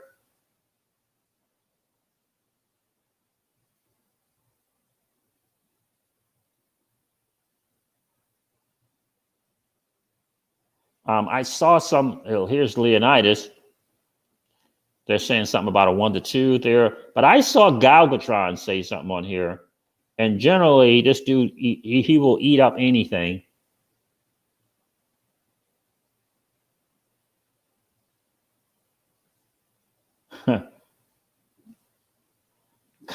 Michael, this guy, Michael I Pinky 7 is a real smart guy. He says, somebody said, is this competition for Chainlink? Michael I Pinky said, competition. This will smoke. This will smoke. And Michael is a developer. And also, by the way, there is, I'm going to watch a Cinnamon video by Sam I Am. He's talking about the Flare, and it's been a long time since I see him smile around anything XRP, and he was smiling from ear to ear.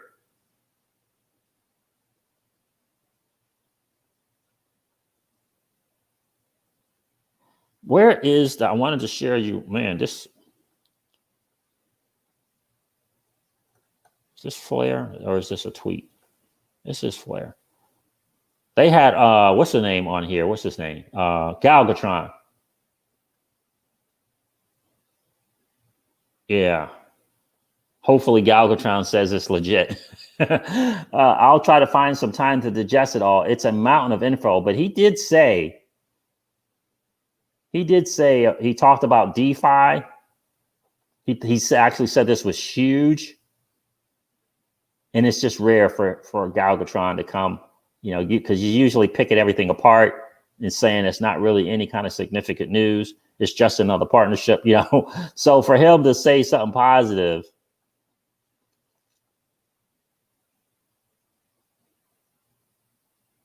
this is what he's saying right now.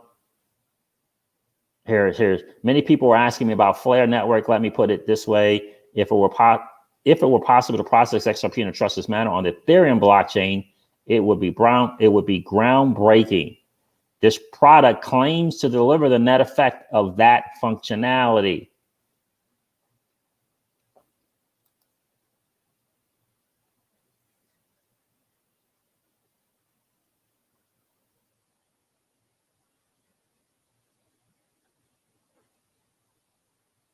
One particularly notable possibility is the potential for the creation of a Uniswap hybrid smart contract that allows swaps between any two coins, the world's first truly chain agnostic DEX. Yeah. So I thought that was interesting that he had some actual positive things to say here. But Mickey B. Fresh was 1,000%. Thank you, XRP Vampire. I appreciate that, bro. Thank you for the super sticker, man. I appreciate that. Mickey B. Fresh was laying down some stuff from the IMF today. And I generally don't go over an hour, but I just think it's so important. Yes. Crypto Surfer, that is so true. Sam and Galvatron agreeing on something? Weird. Yep. That is exactly right. Yeah. So I thought, and it's on Cinnamon. So if you guys are core subscribers, Sam I Am did do a video there on this Flare network. Yeah, and I haven't had a chance to watch it, only like a minute and a half or so of it. But the big news of the day, guys, the big news of the day. This is great news. It is. Smart contracts and XRP is massive news. It really, really is. Listen, and Codius is a game changer. But the fact that the Flare network, and he says in the video, I'm going to let you watch it. He says in this video that they looked at different options and nothing can do what they were wanting to do. And they turned to the interledger, the ledger rather, the XRPL. That nothing could do what they wanted to do. Nothing.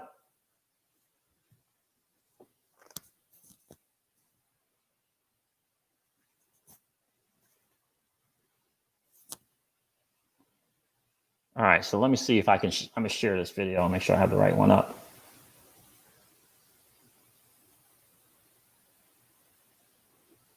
Yeah, and here's the CTO. Oh, wait a minute. God bless you, crypto. I wish I Diogenes probably. Let's share this.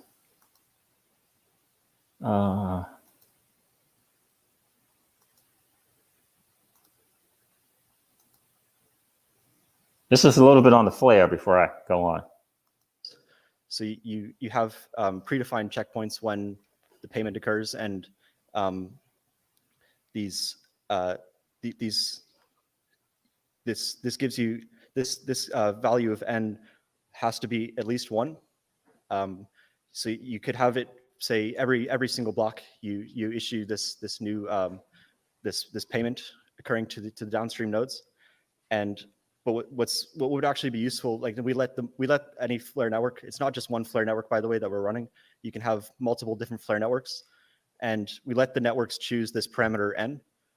And it would be quite useful to have, say, larger values of this n to allow instances like this over here, where, say, a node changes its fee and assets. And this is in particular why we allow the user to submit to this initial node and only have to worry about how they accept money. And then that node would handle that complexity of paying different, different nodes and they're hold on just to one key. And on the Flare network as well, we allow we use the XRP ledger key algorithm. We swapped that out for in the Ethereum virtual machine. So we let the user hold on just to one key, and they can have an asset that's, say, a securitized asset, and that can be expressed in a contract form from its inception on the Flare network, with all of the KYC restrictions and trading restrictions that would apply to that. And an exchange could plug into the Flare network on one side, and then say the XRP ledger on the other side for liquidity for that asset, and it would all be unified to that one key that the user has. Did you exchange on one end, the Flare network on the other end, XRP? And he mentioned the word securitize. You guys, we've said on this channel time and time again, do not sleep on securitize. Securitize, Ripple partner, Ripple investment, right? Partner, from day one has been partnered with the Flare network. So remember, securitize is the security token offerings.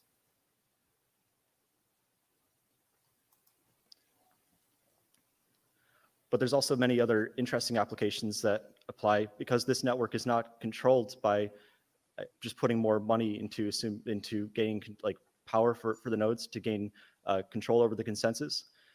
Any sort of real world asset, any sort of real world application, say like the pharmaceutical industry, putting some information onto this network that has a real world value somewhere else, that say if the value exceeds the amount of value that you would use to say stake in some cases, some other types of consensus. This is useful because you allow these networks to form that are not based on just putting like more money towards this consensus. So any sort of real world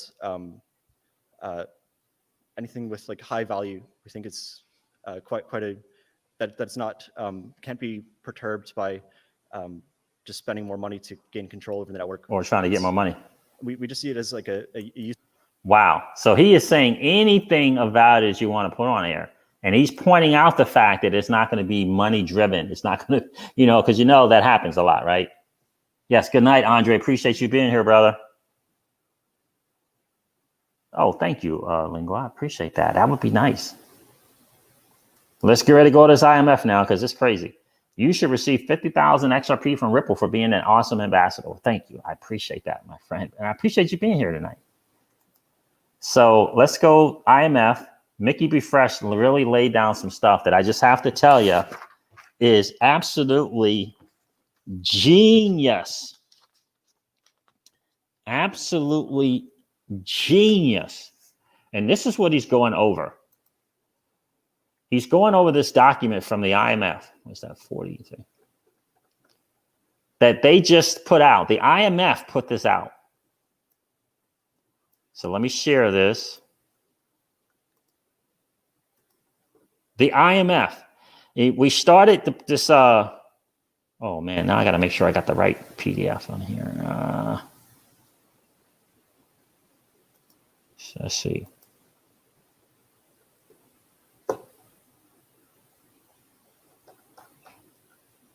I don't think that's the right one. I got several of them up. That's not it. All right. We say, what's going on all the time?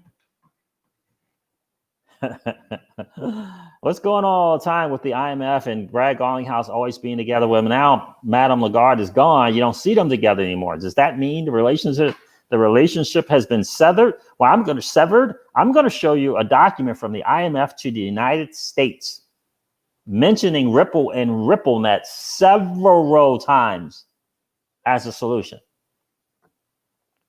Several times. Let me find the name of this PDF. Is it this one?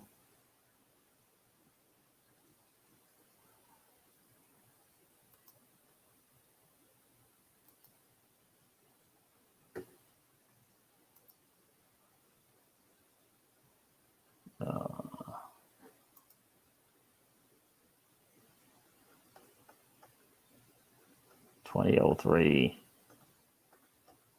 Right? And the answer to that is no.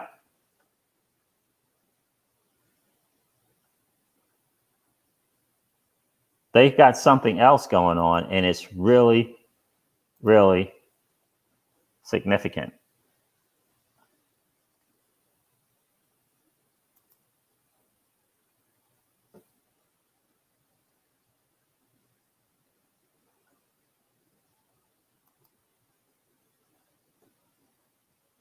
Hold on one second. 009. There it is. 009. And when you see what the IMF is saying about the RippleNet and forwarding this to the United States of America, it's pretty powerful.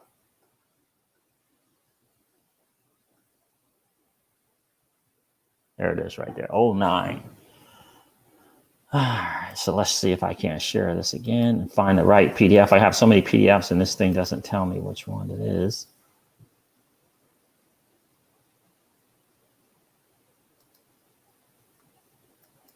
This is again,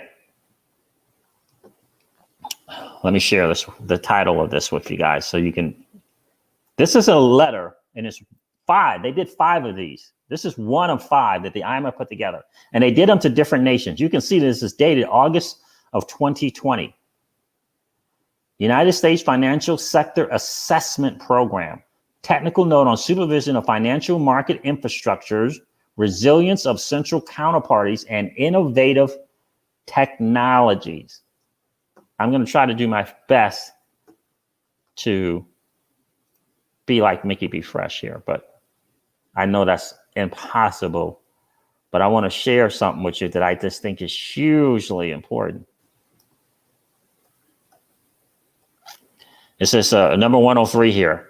Risks specific to payment service providers other than payment systems overseen by the FRB are not fully addressed by dedicated regulatory requirements. The Money Transmission Acts at state level are dated back to the 1970s. This is the IMF to the US. The money and are designed to protect consumer transactions sent as remittances, not payment infrastructures like activities, such as offered by card payment schemes or certain DLT-based platforms. Card payment schemes are not considered to be retail payment infrastructures and have not been designated as systemically important by the FSOC, despite processing payments and annual values of trillions of dollars through multilateral arrangements based on common rule books, And despite, for example, Visa considering itself to be a global payment system. RippleNet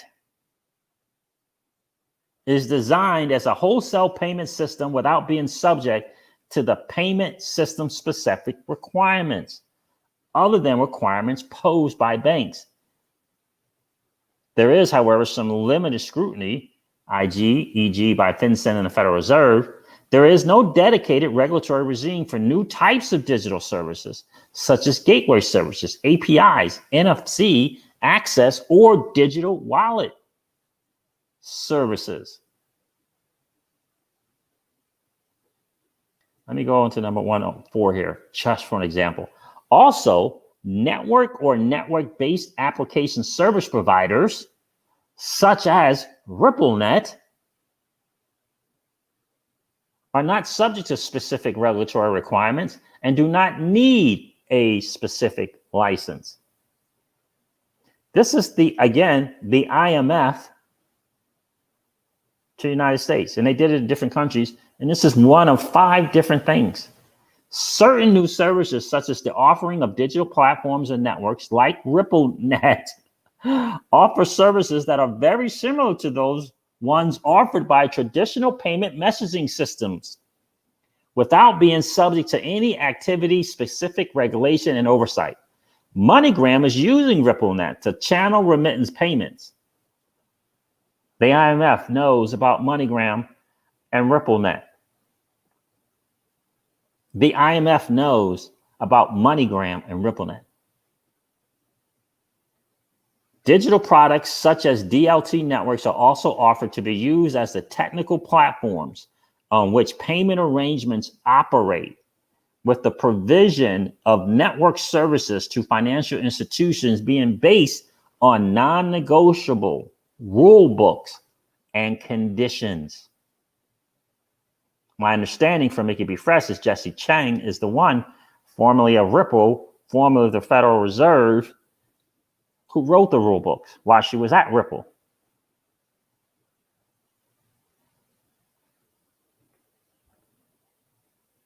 And I can't remember if she's still at the IMF or not, but certain service offerings such as provide ready-to-use platforms for the settlement of stablecoin transactions between multiple participants as a proxy for account-based money settlements, again, without subject to system risk requirements.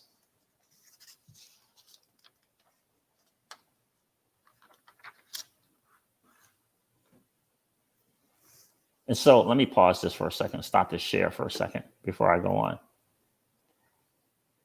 Why in the world? Exactly, TJ Jackson, Executive Order 13772. Look, a new financial system is here. I'm going to play a video of my guy's guy saying that, in fact, the system, the new financial system for the United States Fed payment system was tested on August 1st or 2nd. Ran into some snafus. This dude boldly says that Pelosi, I don't know about this part. Pelosi was trying to hack the system. I'm gonna let you play that video. I'm gonna play that video for you guys. Don't go anywhere. I'm gonna play it. I'm telling you, this is massive. Absolutely massive. And so here's my thinking. The IMF puts this together, and now they didn't just do it to the United States. They did this in several countries, Denmark and Norway, bunch of different countries. And they had 5 different things they sent out to these different countries. And here's what I'm saying. What this is reading, and I'm going to go over some more, but what this is feeling like to me is that the IMF is, listen, why is the IMF mentioning RippleNet in every example of some things that could take care or needs regulatory clarity to move forward in this digital world? Why are they saying RippleNet? Why do they keep bringing up RippleNet? A good friend of mine, a friend of the channel, said he got a letter from his bank saying that just wanted to let you know there's some new monetization going on. Examples like Google Pay and Apple Pay as an example in the thing. And we all know about RippleNet, Google Pay, and Apple Pay. I'm going to play a video that's going to listen. It's something. It really, really is. So my thing is why are they mentioning that? Because I think that this current administration, having gotten this word from the IMF, you can kind of put those two together.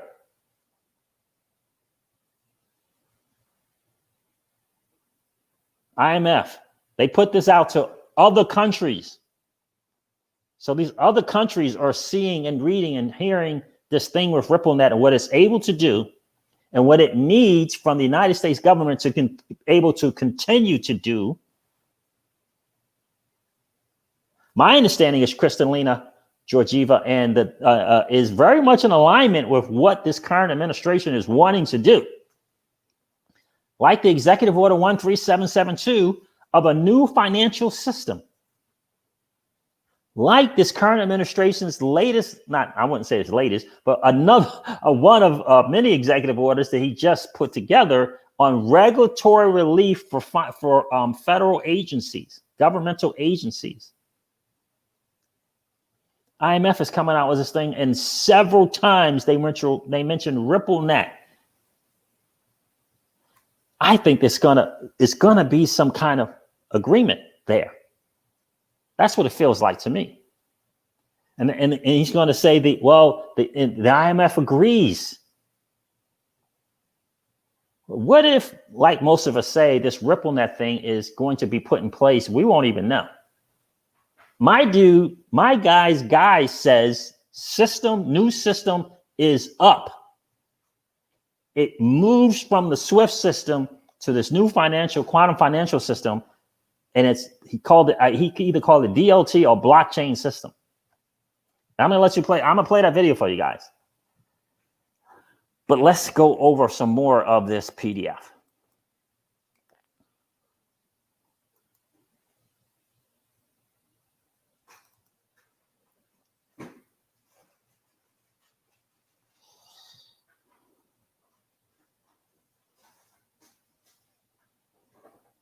So listen to this one.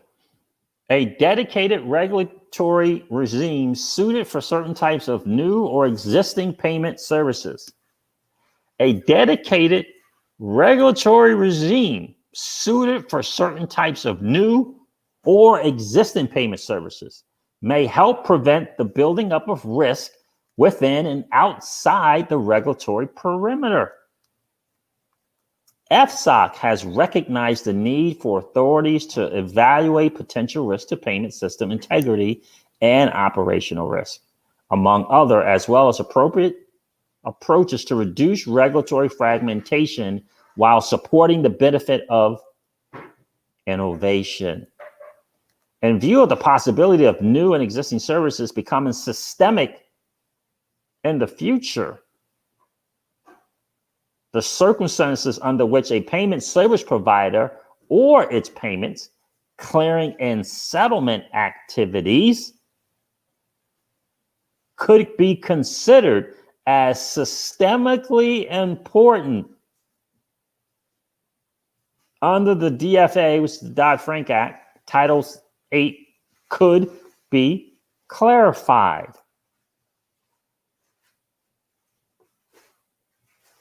So they're saying here that the FSOC can make a decision and say, we deem the ILP, the XRPL ledger, I don't know, just pick one, to be systemically important.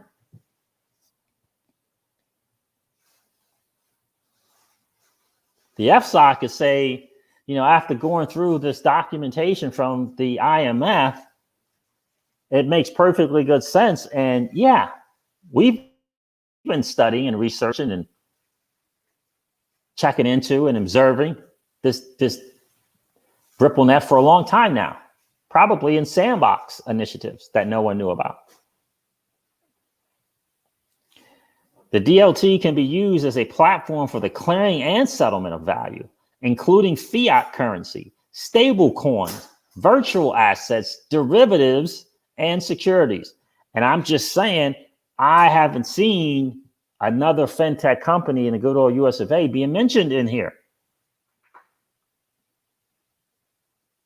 In the longer term, DLT platforms may potentially offer efficiency gains through digitization, integration, and automatization of processes that may be more complex to achieve using traditional technology. DLT platforms used by FMIs, which is financial market infrastructures, or payment service providers, are generally permissioned, which facilitates compliance with regulatory requirements, such as requirements on AML, CFT, and Know Your Customer. That technology can be proprietary or based on open source.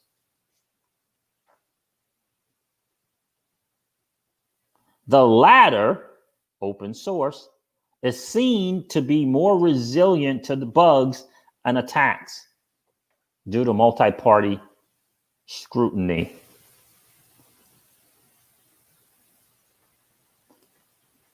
I'm going to go over one more, and then I'm going to play this video for you guys. A lack of standardization across DLT variants may lead to increased fragmentation in the broader clearing and settlement landscape with the emergence of closed-loop solutions. Achieving interoperability of different DLT services and platforms through APIs and special protocols appears to be a critical goal, including for the support of delivery versus payment arrangements. Some firms state that they are working on interoperability protocols, which would act as a kind of interface between ledgers. Yeah, we know of one, right? It's called the ILP. This is the IMF speaking to the US of A. And again, they put this out to other nations as well. Now, Mickey B. Fresh really went into some good detail on BK's channel. Check out that video earlier today, laying some things down. Again, I had a guy send me something. One of the family here on the channel, he sent me something from his bank. His bank's in Italy, and it talked about just be aware we're moving to due to the modernization of our system. So there's going to be some changes, if you will, kind of like what's going on with your bank card or whatever. And they reference Google Pay and Apple Pay. But Mickey B. Fresh really did a great job. In fact, I'm going to share one of his things that I did a screenshot on, and then I'm going to play this video for you guys and just say what you will. Let me see.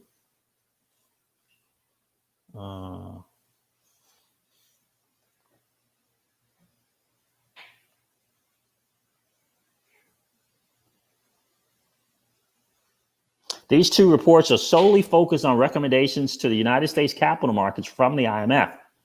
IMF has gone to bat for Ripple in a big way, pounding the drum and blowing the horn over 10 different times in these two reports. Sounds like they are pushing for FSOC to override whatever's holding back regulatory clarity. Probably the SEC are, he calls them old farts, are afraid to greenlight XRP in fear of something happening where their precious 90-year-old security regulations are redefined. Who knows? But there's definitely a sense that some entity or regulatory body is stalling innovation on these new innovative platform networks from reaching critical mass. But the IMF's telling the FSOC to use its authority to speed up clarity and provide a case-by-case decision to ultimately release the framework for stakeholders on the network to follow.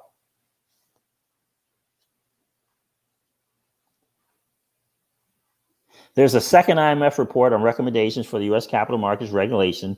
It's dedicated to virtual assets. I have that. And DLT technologies just dropped some bombshell information hinting at the Fed account being linked. And I'm going to let you play this video. Let me read this again because this video is going to make a lot of sense. There's a second IMF report on recommendation from the U.S. capital market regulators. It's dedicated to virtual assets and DLT technologies. And I have that PDF. That drops some, this is Mickey B. Fresh, that drops some bombshell information hinting at Fed account being linked to RippleNet as a liquidity backstop as a precaution. What's up, Deez? It's good to see you, my friend. So Gordon Gecko, what's up, brother? Good to see you in the stream, man. I mean, wow. So let me play this. I have to go to, this is the video you want to check out when Mickey B is laying this down here for BK. Definitely want to go check that out.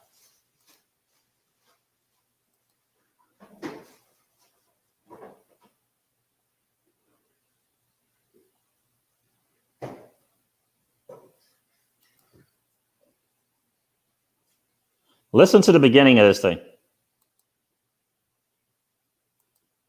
Okay. This is my guy's guy. Just listen to what he's saying here. Let's go back a little bit. All right.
So you guys heard that, but you didn't see that, huh? No audio. What in the world? All right, let me do this.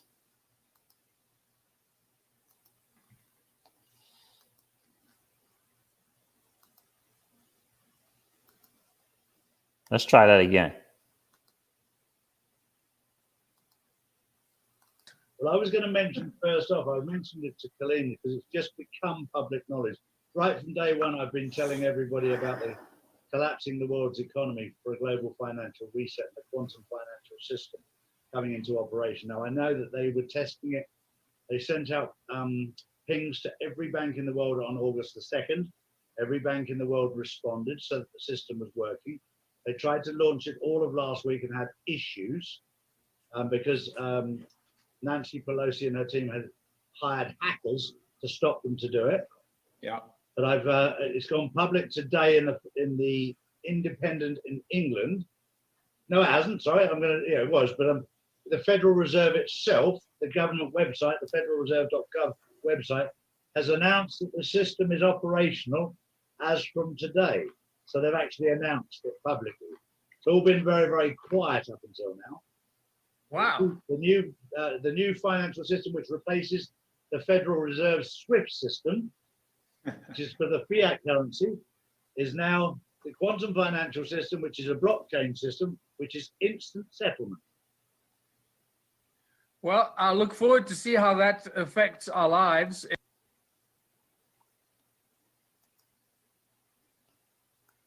I found that to be very, very interesting. Morris Prince, you saw this? Okay, very good. Wait a minute. There was no audio that time? Nancy is toast. You guys could hear it that time, right? I noticed a delay on my end. You guys could hear it that time, though? Second time around, Bobby?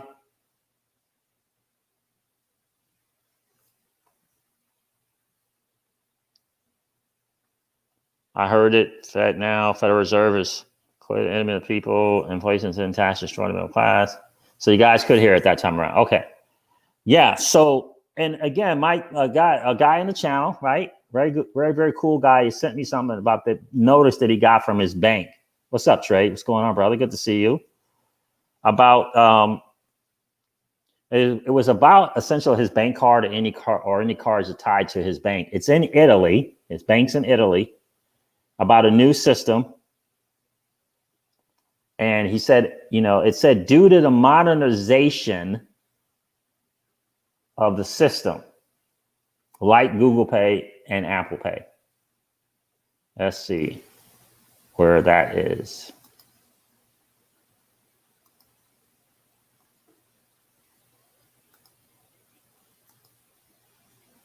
All right.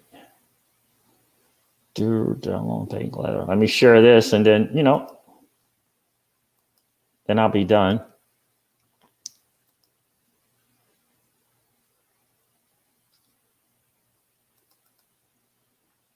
This is from the bank here, this bank, particular bank. This bank sounds familiar. It's in Italy. UniCredit Bank. We are writing to inform you about changes to the business terms for the issue. Now, I know you say we see this a lot with cars and stuff, right? For the issue and use of payment cards and the general business terms and conditions for the performance of banking deals, which are to come into force on October 16th of 2020. The changes made to the business term for the issue and use of payment cards include amended wording of certain definitions and some new definitions added in response to modernization and launching of new services, e.g. Apple Pay and Google Pay. Moreover, we have substantially simplified the business terms in the form of documents that have been integrated into a single document. So blah, blah, blah, blah, blah. So coincidence? I don't know. He just got this. I guess he just got this the other today, and he sent it over to me. Okay. So I had to scratch his stuff out of there so he couldn't see his name and stuff. But you throw that together with that video, I mean, who knows, right? Who knows?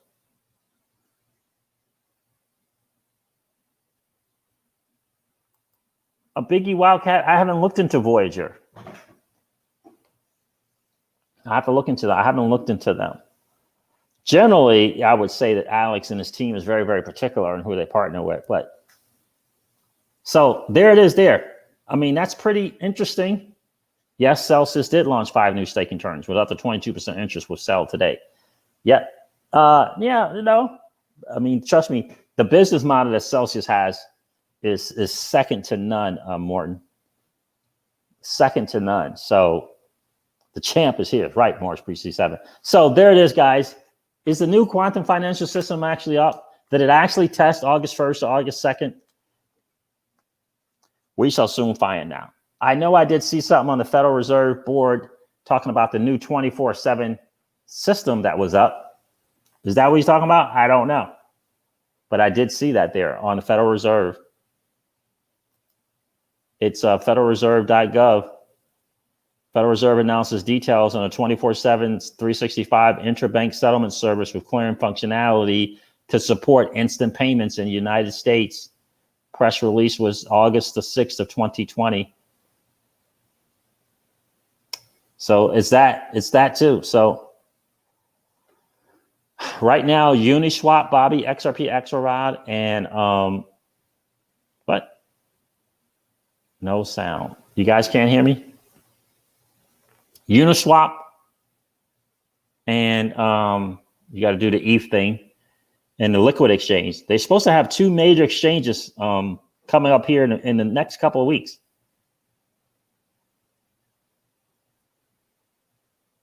All right, guys, listen, I'm going to wrap this up. It's been over 2 hours, man. Whoa. But it was just so much stuff that I wanted to share with you guys. Listen, think big, guys.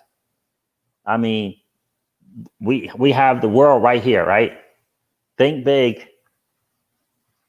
Believe that it's possible for you to earn 10% on your assets. Believe that that's possible for you.